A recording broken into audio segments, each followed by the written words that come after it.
మీ vote హక్కును మీరు సరిగ్గా వాడుకోండి. ఎలక్షన్స్ ఏం లేవే, ఓటంటదండి ఈ పిల్ల. కొమ్దిస్ బిగ్ బాసా కానే కాదు. ఈ రెండూ ఉంటాయని మీకు తెలుసు. కానీ మీరు షేర్ మార్కెట్లో ఇన్వెస్ట్ చేసిన మీ కంపెనీస్ ఎవ్రీ ఇయర్ మీ ఓటు అడుగుతాయని మీకు తెలుసా? దేనికి? అవి తీసుకున్న డెసిషన్స్ అప్రూవల్ కోసం. మీకు ఆ డెసిషన్ నచ్చింది అనుకోండి, ఫేవరబుల్గా ఓటేయచ్చు. నచ్చలేదు అనుకోండి, అగైనెస్ట్గా ఓటేసి రిజెక్ట్ చేయొచ్చు. ఇప్పుడు దాకా మేము వేయలేదే ఓటు, అయినా కంపెనీస్ వాటి పనులు అవి చేసుకుంటూనే ఉన్నాయి. మీరు వేయలేదు కాబట్టే ప్రమోటర్స్ అంటే కంపెనీ పెట్టిన వాళ్ళు, ఇన్స్టిట్యూషనల్ బయర్స్ అంటే కంపెనీలో ఇన్వెస్ట్ చేసిన బ్యాంకు, ఫినాన్షియల్ ఇన్స్టిట్యూషన్స్, వాళ్ళు కలిసి డెసిషన్స్ తీసుకుంటున్నారు. అయినా ఏం డెసిషన్స్ ఉంటాయంటో? కంపెనీ ఇయర్ మొత్తం పెర్ఫామ్ చేసిద్దా? యాన్యువల్ రిపోర్ట్స్ మీ ముందు పెట్టి అప్రూవ్ చేయండి అని అడుగుద్ది.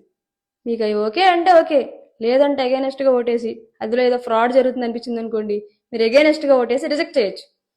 మరీ ముఖ్యంగా మేము మా బంధువులకి కాంట్రాక్ట్స్ ఇచ్చుకుంటున్నాము అంటే ప్రమోటర్స్, డైరెక్టర్స్ వాళ్ళ బంధువుల కంపెనీస్ ఉంటాయి కదా, ఆ కంపెనీస్కి కాంట్రాక్ట్లు ఇచ్చుకుంటున్నాము ఒప్పుకోండి అని అడుగుతాయి. వాళ్ళు కాంట్రాక్ట్లు పంచుకుని ఫ్రాడ్ ఏదో చేస్తున్నారు, ఫండ్స్ డైవర్ట్ చేస్తున్నారు అనిపించింది అనుకోండి, అగైనెస్ట్గా ఓటేసి రిజెక్ట్ చేయొచ్చు. మనం చిన్నోళ్ళం కదా, మన ఓటికి అంత పవర్ ఉంటుందా?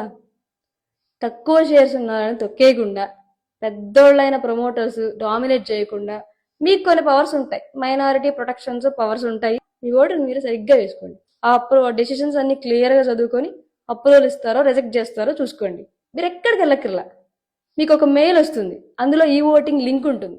అది క్లిక్ చేస్తే ఇలా ఓపెన్ అవుతుంది. దానిలోకి వెళ్ళి మీ డిమాట్ ఐడి, పాస్వర్డ్ కొడితే మీకు ఎన్ని షేర్స్ ఉన్నాయో అన్ని ఓట్లు ఉంటాయి.